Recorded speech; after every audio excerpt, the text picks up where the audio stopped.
and gentlemen, this is a great day in Wisconsin. It's a great day in Eau Claire.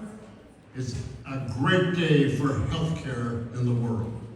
And it's all going to start right here in a hospital that was closed down in January of 2029.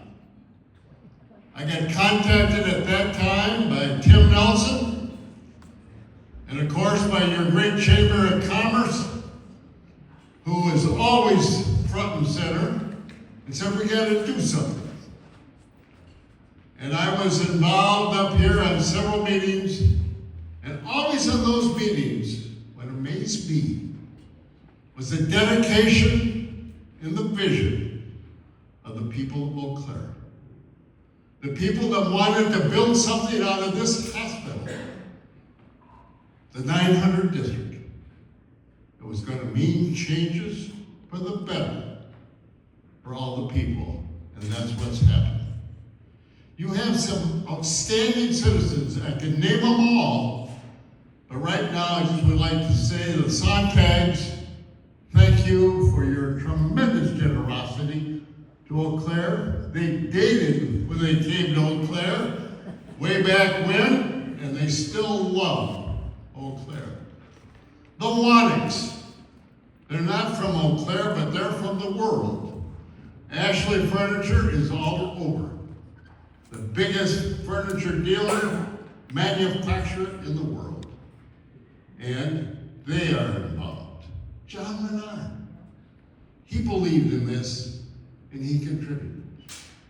But my friend Tim Nelson was the one that got me involved early on, and he had an idea with his brother to build a company called HealthWorks.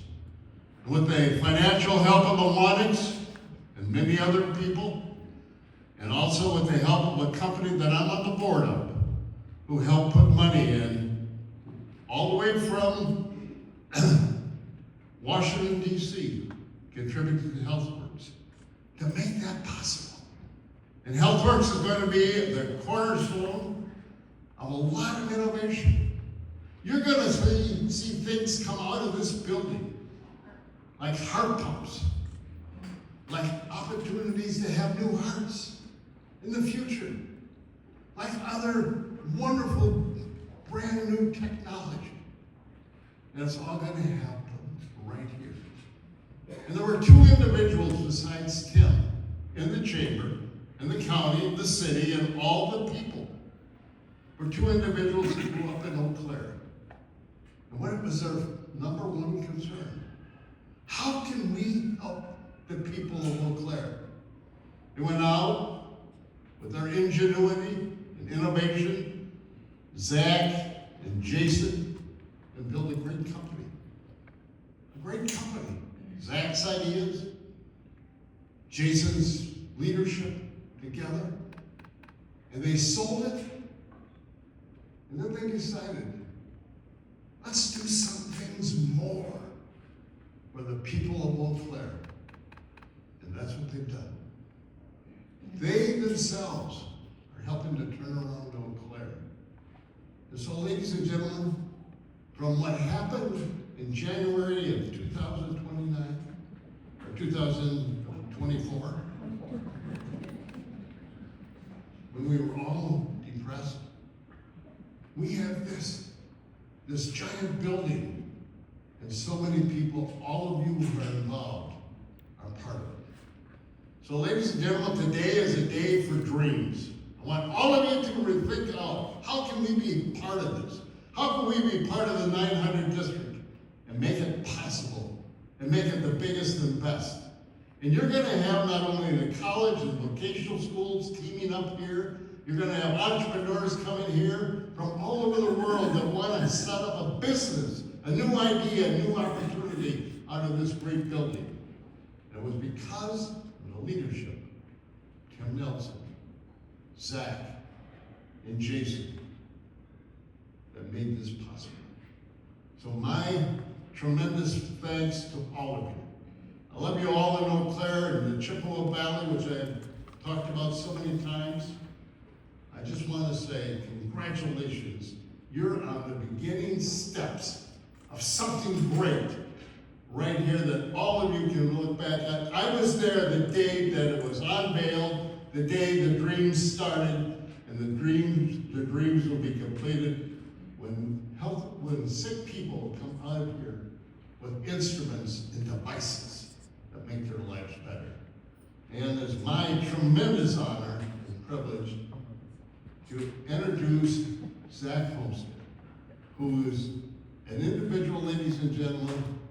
He can sit back, he can be doing anything he wants. But what is his dream and that of his partner, Jason from Paco? They want to help the people of Eau Claire. So I want you to give a ringing endorsement, the loudest applause you possibly can, to a great American, a great Eau Claire guy, a great venture capitalist, and an individual who I consider a friend, Zach Homestead. What an incredibly humbling introduction that was. Thank you, Governor, for being here. Thanks, everyone, for being here today. We are incredibly excited to announce a newly formed nonprofit has procured the property here at 900 West Claremont, which we're calling 900 District. This building, and more importantly, the people who have worked in this building, have been a bedrock of this community for generations. Pretty much everyone I know has a story about this building. One of our best friends, his twins were born, I think, on the 4th floor. My grandmother, when I was a little kid, had a pacemaker installed in this building. I remember being here. It's such a visceral memory going to visit her during that procedure. I had an MRI here about 10 years ago. I just found out this morning that my dad worked in this building. I've been involved in so many conversations with people that have these incredible stories about what's happened in this building. I've also been involved in countless conversations for the last 2 years about what the future of this building might look like.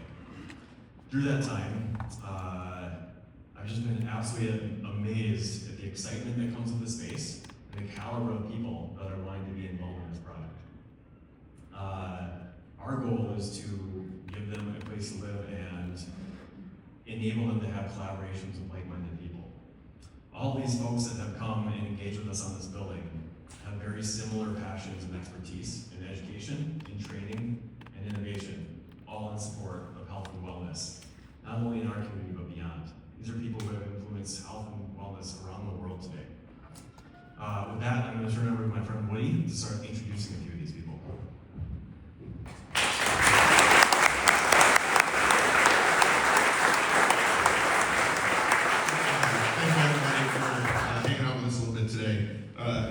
One of the things that I guess I come back to when we started this conversation with Tim is, as much as the history is here on the site, it's never been about the building as we've actually started and worked through it. Zach referenced the people.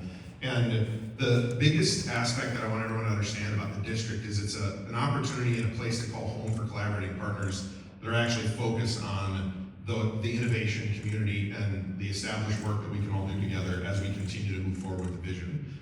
The concept of this is about we can't do it alone, and that's why we wanted to spend the time and make most of the opportunity to allow the people who are participating with us have actually signed on and taken that first jump and continue to make space for everybody else that can come along and see what we can do with this site and have them here as our collaborating partners. The first one that's actually with us in our group is actually Tim Nelson's going to come start and talk a little bit about Heartworks, what it means for their group to be participating inside this space.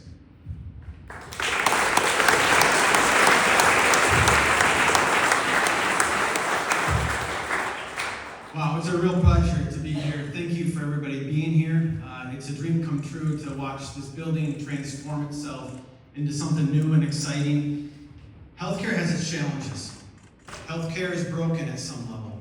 We need to innovate our way out of this, create new products, new solutions, and all of that starts by defining the problem. And the problem that we have been focused on with Wanek's leadership is congenital heart disease. It is the biggest challenge our healthcare system faces, and we're tackling the most difficult things to develop new products and solutions.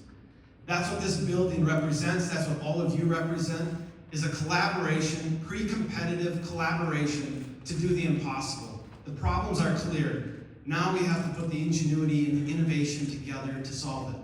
1 in 100 kids are born with congenital heart disease, and we work for all of them to create new products and solutions. And with that, we're going to invite Matt to share with you what we do in a little bit more detail. But before I pass it on, I just want to thank the people sitting in the front of this row, especially with Todd and Ron Wanek. We've been in this for over a decade, and we would not be here today, all of us, if it weren't for their leadership in HeartWorks and making that possible. John and Faye Menard and family have contributed and are helping us move this forward aggressively. And John and Carolyn, thank you for your leadership in being able to make this all possible today as well. All of you and all of our community are so grateful for all of your partnership. And we're going to hand it over to Matt with a short video here to tell you really what HeartWorks does. But throughout the day, as you do the tours, you're going to see a lot of great examples of how together we can solve the impossible.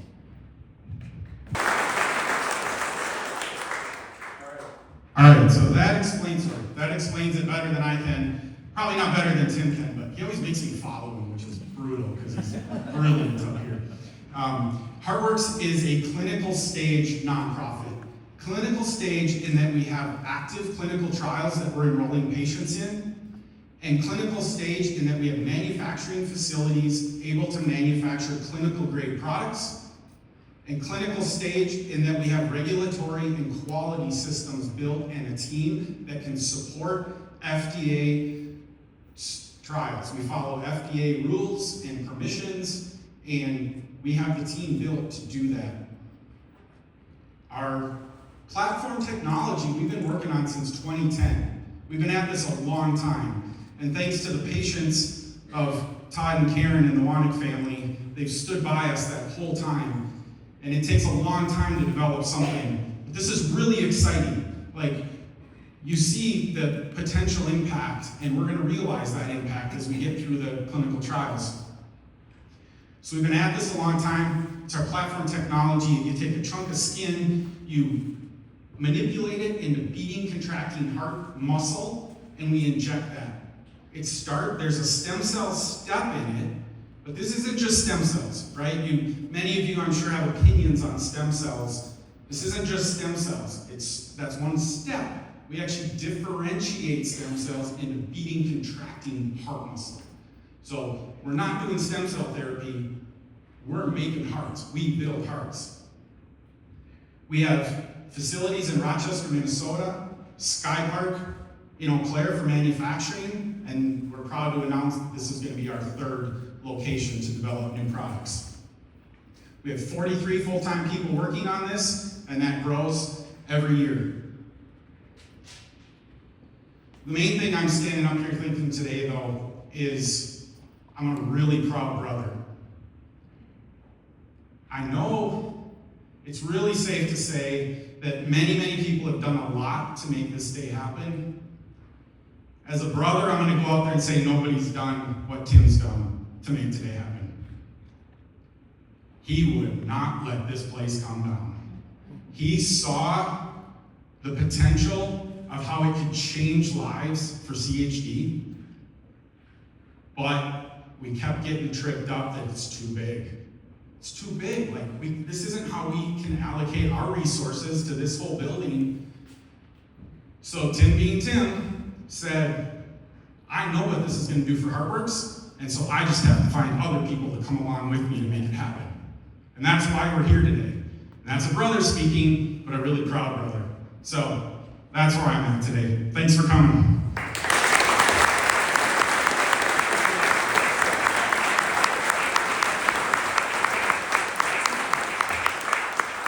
Thank you, Matt. And it is fantastic to see the work that actually gets done.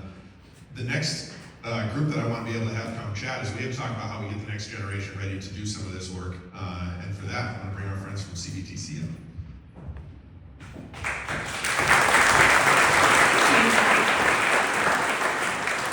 So many microphones. Do they all work? I don't know. We'll find out. Good afternoon, friends. It's wonderful to see all of you. Before we got started today, I had a chance to walk around and chat, and I think the general consensus was it feels good to be here.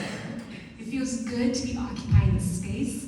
It feels good to be together, and for hope for what this building will become. For many of you, there's lots of memories here, and today we're making a new one together. and that's really special. So thank you to everyone who is making this possible. As the president of Chippewa Valley Technical College, I also have big dreams, and it's wonderful to have conversations with others in the community that can make those dreams be possible.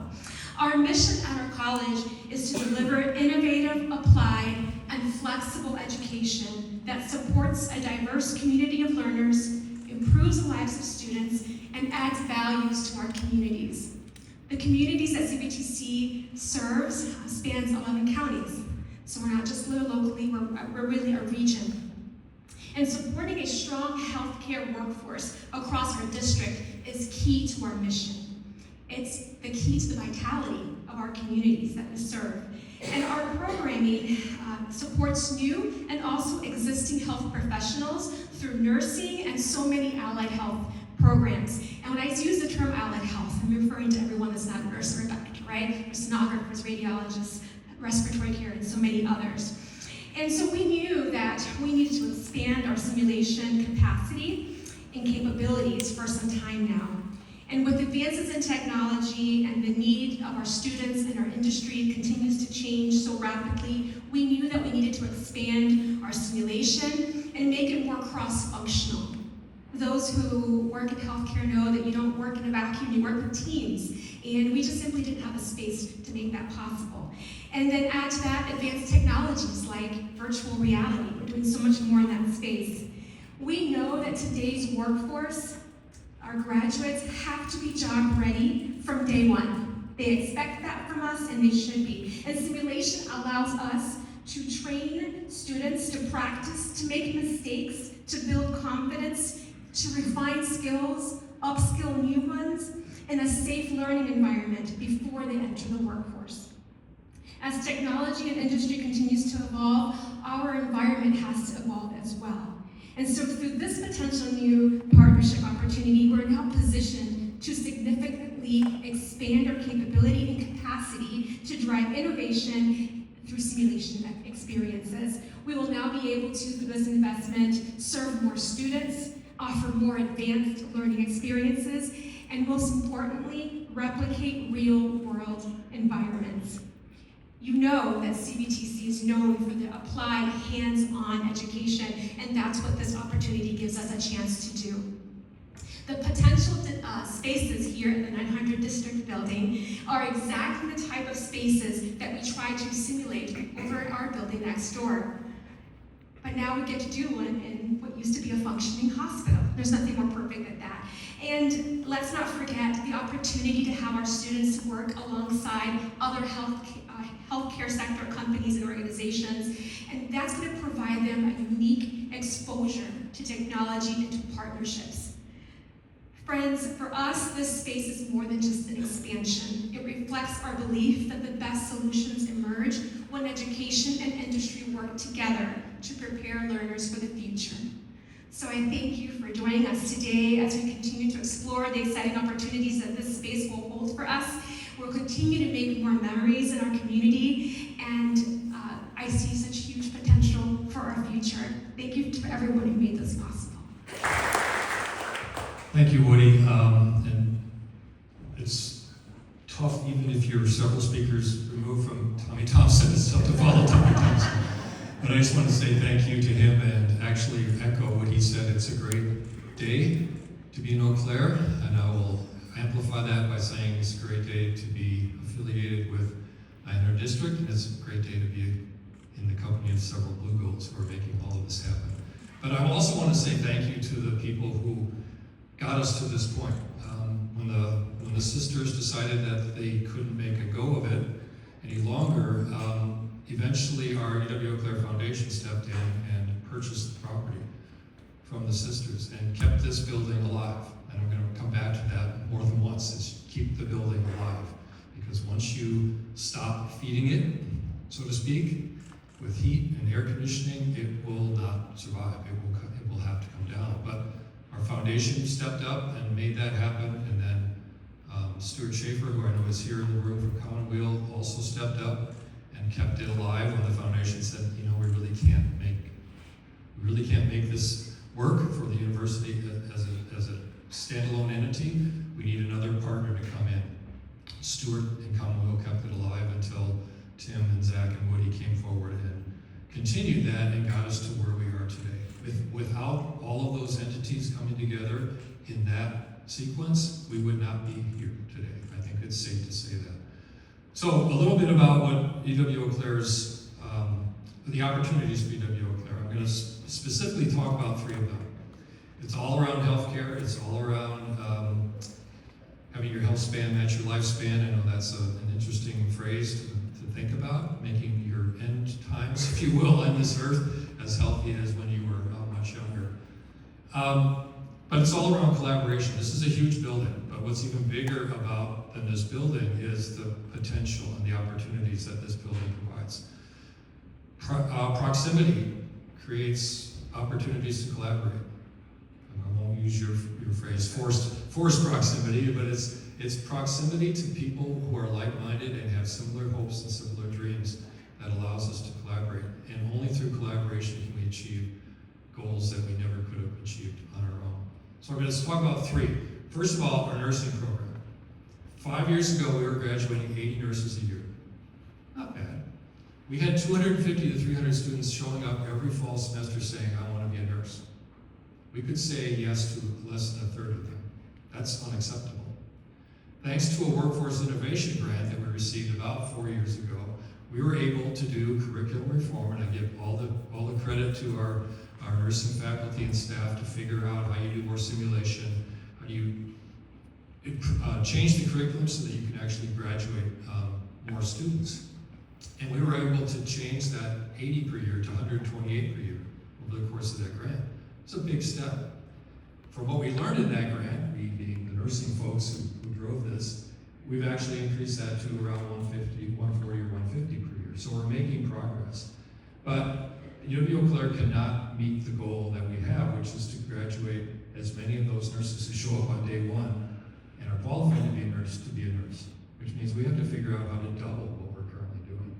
We can't do that in the building that we currently have down the hill. We just can't. It's not possible. This building provides us with the opportunities to expand in ways that will allow us to meet a goal that will serve the residents of the state of Wisconsin in creating more nurses. So that's one opportunity for UW Eau Claire, is to utilize that space to make good on a commitment that we have made to graduate as many nurses as possible. The second is around our kinesiology programs. Exercise science, rehab science are bursting at the seams in terms of student enrollment. They are housed currently in a building. It's called McPhee Physical Education Center that is shared by athletics and by rec and by our kinesiology program. They don't have room to expand in the ways that students are coming to us saying, I want to be involved in these programs. We just don't have the space to do that. 2 programs in particular are very community-facing programs. We have a community fitness program and we have a cancer recovery program that's run out of our kinesiology program.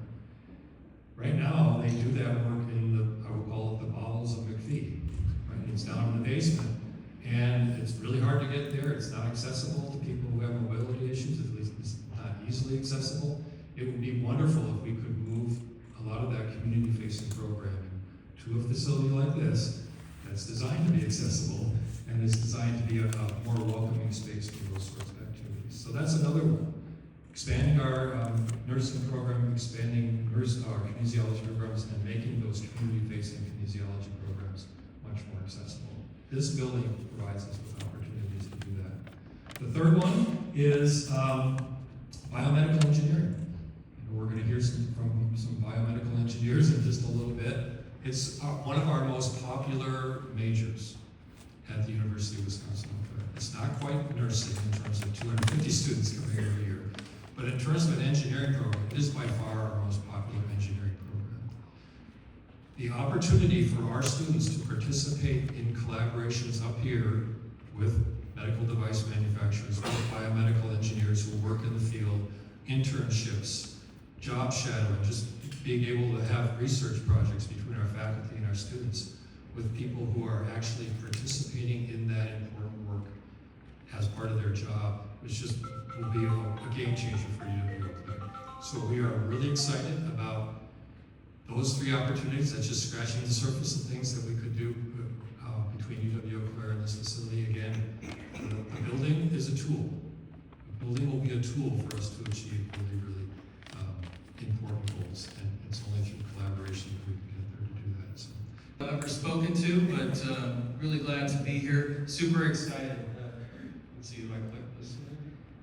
So, I have a company that I just started. I live just up the road in Turtle Lake, Wisconsin. My company is called Maverick Medical Innovations. I'm also associated with a company called Resolution Medical, which is in Fridley, Minnesota. So my company focuses on prototyping and for medical devices. Resolution Medical does the full gamut of the prototype all the way through to commercialization for all kinds of medical devices, mostly cardiovascular related devices, but other things as well. My heroes, my engineering heroes are the Wright brothers. These guys were amazing. They embody what I think is the American innovation spirit. And they were builders and testers. They looked at nature and looked at birds and said, how do we make things go? And there was a bunch of engineers over in France at the time that spent all their time in books. These guys went outside into their shop and built things. They were bike mechanics. Smart guys, but hands-on. You ever get that feeling like you're in the right place at the right time to do the thing you were born to do? That's what I feel like right now. I have a bunch of engineers from mostly the Twin Cities, but other places in the country here with me today. You guys would raise your hands. If you're here, there's probably 15 or 20 of you out there. Without exaggerating, these are the smartest, best engineer team that I could ever ask for to assemble to do anything anybody ever dreamed of if it was related to medical devices. And another thing that makes all this come together so perfectly is we just heard about the Tech College and the University of Eau Claire, or Wisconsin at Eau Claire, and we got really smart professors and students there eager to learn. We have doctors and medical professionals ready to tell us as engineers what to build and how to do it and what their requirements are. And then there's the project planners and financial people, as well as a lot of really generous people willing to do good. And even lawyers are out there. And I got a good friend of mine, Dave, if you get a chance to meet him. He's an IP lawyer, Dave McKinley. IP lawyers are kind of the best of lawyers, in my opinion. So shout out to him. My favorite thing about doing medical device innovation is collaboration with doctors. Stereotypically, and this isn't always true, but a doctor has this attitude that, okay, I might be wrong once in a while, but I'm never in doubt. Engineers, the opposite. We're usually right, but we're always in doubt. And I always tell people, your engineer needs to be a pessimist. None of this optimizing things. You don't want the bridge to fail. The doctor provides the requirements, we do the spec. The vision of the doctor is ideal, and we're realists, and then of course the clinical experience, bringing the technical know-how is what we bring, and together we solve the puzzle. I also like to say engineers are like sled dogs. We're happiest when we're running. We don't like to sit around and do nothing. So give us something meaningful to do, and let us do the things that we do to make prototypes and devices eventually go into patients to help people. And we will run forever. We love it. My prototyping philosophy is make it work and then make it better. Default position is to try. Always default to build it. Creativity isn't just an idea. It's a physical, make something come to life. Build prototypes quick and inexpensively as possible so that you can prove the concept before finding out if your idea is good or not. Use easy to obtain materials and trial and error, much like the Wright brothers did, and always have a sense of urgency. And I say, if you have tenacity, that will lead to serendipity, or as others have said, luck favors the persistent. Again, I'm Phil Arstead with Maverick Medical Innovations, unbranded, and also with Resolution. And if you come upstairs for the tour later, I have a bunch of medical devices along with some of my friends, and we love to talk shop with you. So my next friend here is Ryan Stanfield from Star BP, and he has a really neat device to show you. I was really worried about Phil. He was standing on the edge of this, and Woody and I were like ready to grab him. Thanks for having us here. My name is Ryan, and I probably have too much to talk about here, but I just want to say a couple of things. Really, this is a fantastic building, fantastic opportunity for Eau Claire, and what Tim has done with the support of everybody else, and what everybody has done. I know it's not just Tim, but thanks for being the cheerleader, Tim.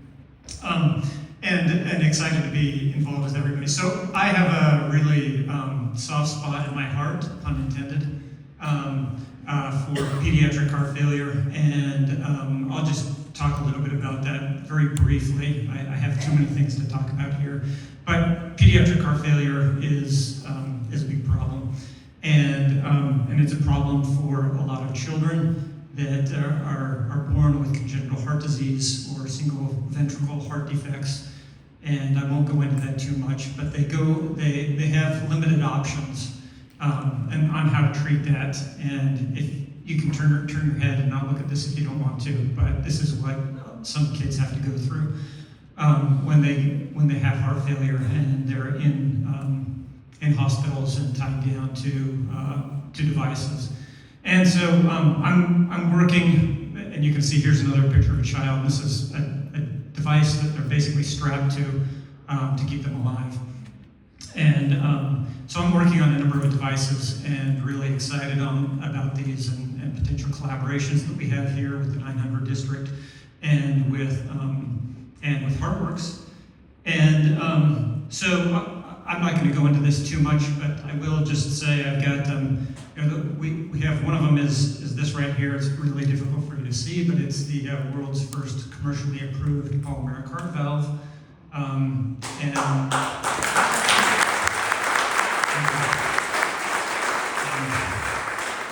So it's been approved overseas, and it's being implanted into patients, and we want to get it into pediatric patients as well.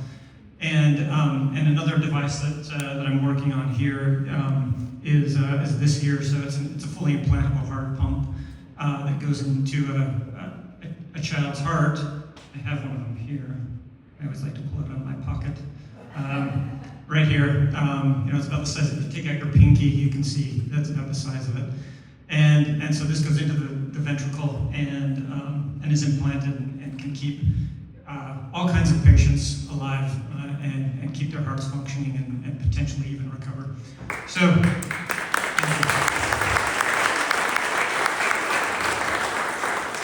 and this is what it looks like kind of compared to the other devices that are out there that these poor kids have to be strapped down to. So that being said, thank you. I'm going to hand it off to last but not least, actually the better looking and the smartest of the three of us. Here's Megana. Thank you.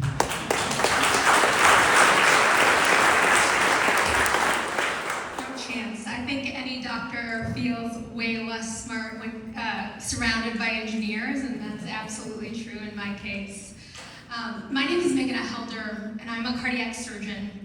As an 8th grader, I had the incredible privilege to hold a human heart back while a surgeon did a coronary artery bypass grafting, and I was hooked. I said, there is no other job in the world that could be as amazing as fixing hearts for a living. So I went to the best training program in the world, and then I began practicing as a cardiac surgeon in the community. And what I saw there was heartbreaking and no pun, which is the resources that were available at one of the world's best centers weren't available 3.5 hours down the road. And the biggest inequity that I saw was actually in aortic aneurysms. So aortic aneurysms is when the biggest vessel in your body, the aorta that carries all your blood, balloons as it weakens, and it gets bigger and bigger. And the only option that we have to replace that aorta is a very complex open heart surgery. And 40% of aortic aneurysm patients are genetic patients. They're congenital heart disease patients. And the only option that I had to offer people was this operation under what we call deep hypothermic circulatory arrest. That's where we put somebody on the heart-lung machine and use it to cool them down to 18 degrees Celsius to make it cool enough where we can actually remove all the blood going to the brain and other organs. And then for 20 to 90 minutes, so like my life depended on it, because theirs did. And then restart the pump, rewarm them, and take them off bypass. This operation has 9 times the mortality of any other cardiac surgical operation, and that's because I was forced to not have a device and use 70-year-old techniques. Any little inkling of a change I wanted to make was stopped by healthcare economics, and I was tired of hearing that word, which is why I stepped outside of that healthcare system and built a small company, a very small company, Optin Health. There's 4 of us. We started this in November of, well, it was an idea in November of 2023 when I said, this is all I'm dealing with. I took home expired catheters and balloons and used my children as free labor, drilled some holes, used some Gorilla Glue, put it in a garden hose, and now we're actually putting a device in human beings in August.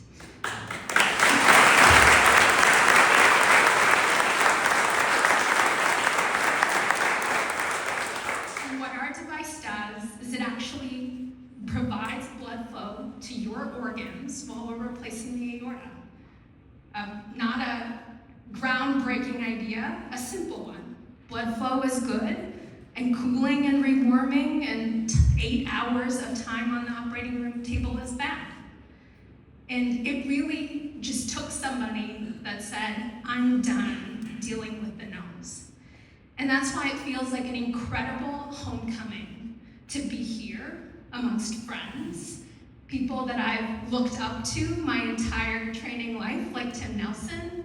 Joan, one of the members of HeartWorks, is back there somewhere. She actually taught me how to sew. And I remember just seeing these people as I grew up. And I think the whole theme of being around like-minded people that see something that needs to change and say, it's my job to make it better.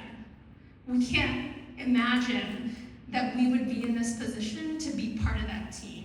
And thank you so much for allowing us to contribute. Thank you, Woody. And my name is Dave Marquardt. I'm the founder of True Wellness, but my real job is I'm a car dealer. And so I'm not sure why, a car dealer who sells a lot of used cars is now dabbling around and figuring out what True Wellness means to us all. But here I am. And, I met Tim. We put a group together through Chancellor Smith. 18 months ago is when I met Tim. And as you all know, Tim is a very dynamic person, and he's got incredible vision for what's possible. And through conversations, I ended up, learning more about what's going on in healthcare and studying that. And I ended up making the decision about 14 months ago to start True Wellness. As a result of our conversations, Mike Carney, Dean Carmen, there's a large group of people in the community that kind of came together to do this. And I kept saying, why isn't somebody doing something about this? And all of a sudden I'm like, maybe we should try to do something. So we started this organization, and I spent 6 months talking to people, day after day after day, trying to understand what was happening in our community. And we started a board last September, and we hired our executive director, Natasha Ward, who's somewhere back there helping me with this, and we started adding employees. We now have 3 full-time people and 2 part-time, so we just started. But one of the big things we've done is we've hired a company called Blue Zones. How many have heard of Blue Zones? So maybe about half. What Blue Zones does is what's in alignment with what Zach and Woody are doing, and talking about improving health span and quality of life for people. Their mission is to actually help people live better longer. So it ties directly into what the 900 district is all about. But we don't come from a technical standpoint. We're not creating really cool stuff, mechanical stuff, solutions like that. We're coming from the standpoint of people, of how do we talk with people. And when you look at the problems we face, that I came to understand, chronic disease is a big issue that we all face. In chronic disease, the leading cause of death actually is heart disease, which is one of the major focuses of this facility. But it's also Alzheimer's, that scares a lot of people. It's some cancers, it's obesity, it's mental health. The government says that 90%, or almost 90%, like 85% of our total $5 trillion in healthcare spend is due to chronic disease. Well, the interesting thing about chronic disease is it's really caused by lifestyle choices. And we have more control over our health than we think we do. And society has evolved, life has gotten busier and busier and busier. We are very convenience focused, we're rushing and from activity to activity, and there's some very basic ways to live life, like move more, actually move, maybe get out of your car, maybe I'll sell a few less cars, but we can walk a little bit more. But eat well, nutrition, moving, sleeping, social connection, having a purpose in life. These things matter too, in addition to all the high-tech things that are going to be created to improve our health. And so our nonprofit is focused on, to that end, lifestyle change. And so we're working, and we've hired Blue Zones to come in and do work. They have worked in 90 different communities across with success. They've had success. And as I looked around for how do we get partners to do this, and I think that's one of the expertise that we can bring to the community, is focusing on creating the conditions where through the environment that we live in, that we can improve our health and well-being as a community. And we launched True Wellness the last 2 weeks of April. We started out just working locally. We are now in 15 counties, and we're working on 5 different community areas. The Blue Zones assessment is going to be coming in. We're going to have a visioning session and plans for this fall that we're going to work on. And so we're creating an organization, we're building capacity, and we're looking forward to being part of this. And what do you say? Well, what do you hope to benefit from being here? And it's the same thing that Mike said, is proximity. And we believe that proximity is power, and we think health is best done in community. And I think the more we can all work together and be close and working with each other towards these ends, that we can really make a difference. And I'm proud to be part of this community. I'm very thankful for all the people that have done so much for our community and made this a great place to live. And we're looking forward to the future and what can be as well. And last week, Woody and Zach, they invited us to become a part of this process. So we're going to actually have an office. We have an office downtown. We'll have an office around the 15 counties, but we're also going to have an office right at the front door. And we thank you, and we're honored to be part of this process. So thank you so much. Thank you for everyone here. I'll echo the same sentiment that everyone else has said, that Woody, Zach, Tim, thank you for opening the door. The Sonatog family, Wanek family, we don't know each other. Thank you for making our community awesome. I have 4 young kids, and this is a place where they want to live forever. And so thank you for your generosity. Also, I'd be remiss to not thank the Menard family. Thank you for supporting our YMCA, for your generosity, and for your care. John actually grew up swimming in the old YMCA, and not the old YMCA that we're currently in, but the old YMCA. And this family shows up, they truly care. So thank you guys to the Menard family for that. I do not typically speak from script, but my heart is beating, and we don't want to test all of our experts here. So I am going to use this moment to tell a little bit of story about why the YMCA. I get the joy to work as president and CEO for the YMCA and have been here 4 years, and we've done some incredible work. But we have a high ceiling, and we're excited to have this opportunity. When most people hear the word heart, they think about the physical organ, which we've heard from so many great experts here today. They think about blood pressure, cholesterol, exercise, and medical care. And all those things clearly matter. But at the Y of the Chippewa Valley, we see the heart a little differently. We believe that healthy hearts are built through healthy bodies, healthy minds, healthy spirit, and healthy relationships. Every day, we help people strengthen their physical health through group exercise classes, swimming pools, treadmills, youth sports, chronic disease prevention programming, wellness initiatives, and more.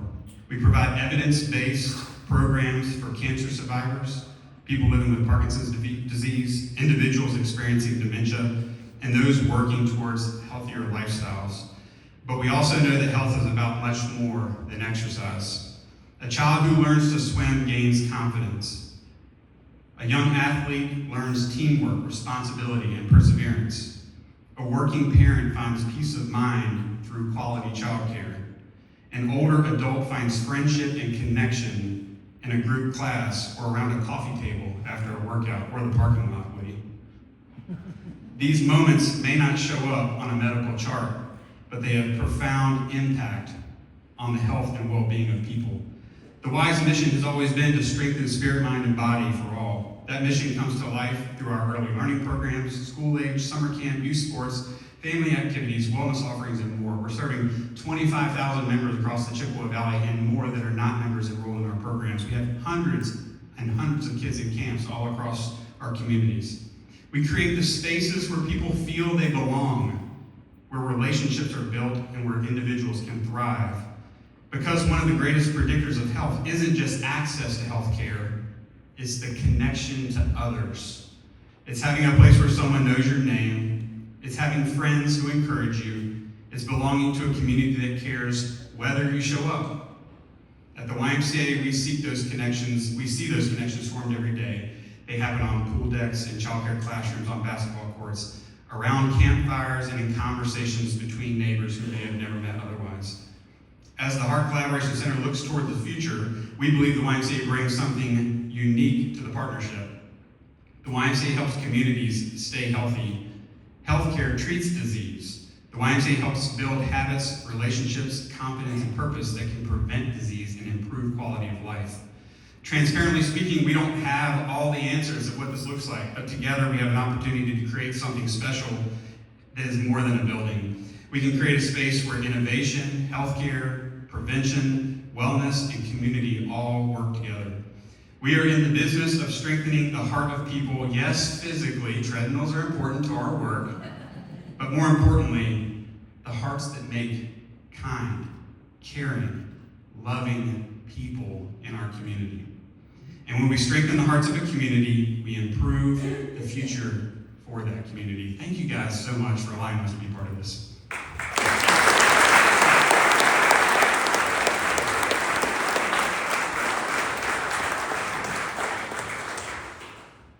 There's just a couple quick things that I want to be able to close out on. The first is there's a couple of thank yous. The first one that I'm actually going to throw out there is for all of the team from the different trades that are actually represented in the room, whether you've been part of the process of making sure that everything can come back online in the building, whether you've been part of helping us out to be able to go through all of the interesting things in a very large, very complex project structure and helping make sure that we can actually pull this all off.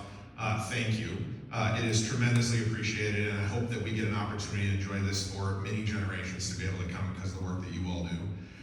There's two individuals, I don't know if I can actually find them, that I want special thanks to be able to go to. So Dan Summer and Rick Burns are actually the two building maintenance staff that have been full-time on this property since HSHS was started.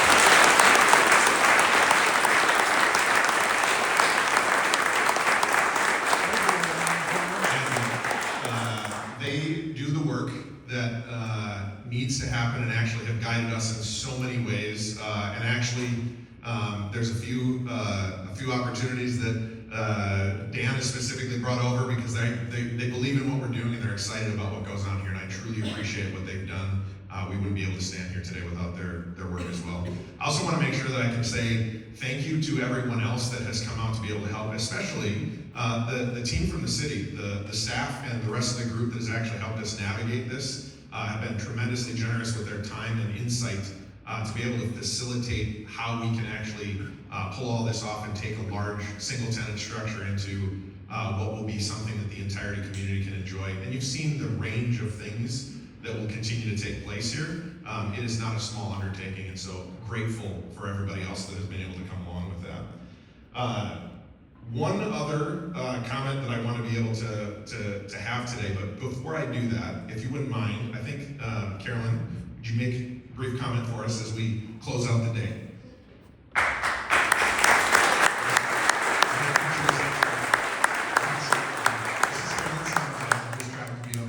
So thank you. Oh gosh, I just found out about this about a half hour ago, and I was supposed to say hello to everybody, but I'm not kidding. My heart is pounding. Tim, we met him about 8 years ago, 6, 8 years ago. I was so impressed. He just has it. The vision is just astronomical. In our business, my husband's always said, it's all about vision. And I'll tell you, Eau Claire community, you have the biggest asset that this town has. And thank you, Tim. We're just so tickled. My background, I was a medical technologist in my earlier years. And it's just so interesting because in my research lab, I worked with one of the first cardiologists that was doing open heart transplants. I mean, he was just, I mean, this is a long time ago. And so to think that my beginning of my career was working with hearts, and now today to have this experience. I'm not kidding, this is wonderful, people. And please, please, if you can help him out, like I said, the air conditioning, everything, there's expenses. So please, help him out. Thank you.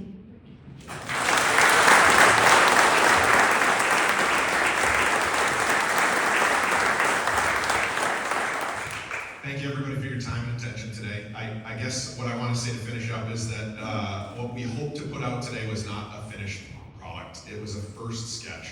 And very honored for the talented people who were able to come speak. Zach and I often joke that we're in rooms that we typically don't belong in from our skills and intelligence, but they keep inviting us back.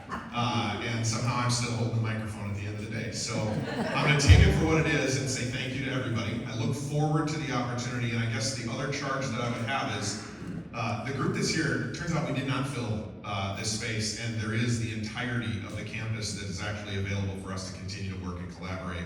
And if you have something that you've heard that resonates with what your organization does, or your particular and individual passion is, there's room for you here in the district. And I guess that's just an open invitation to be able to say, this is not the end, it is just the beginning, and thank you for everybody coming to hear what we have to say today.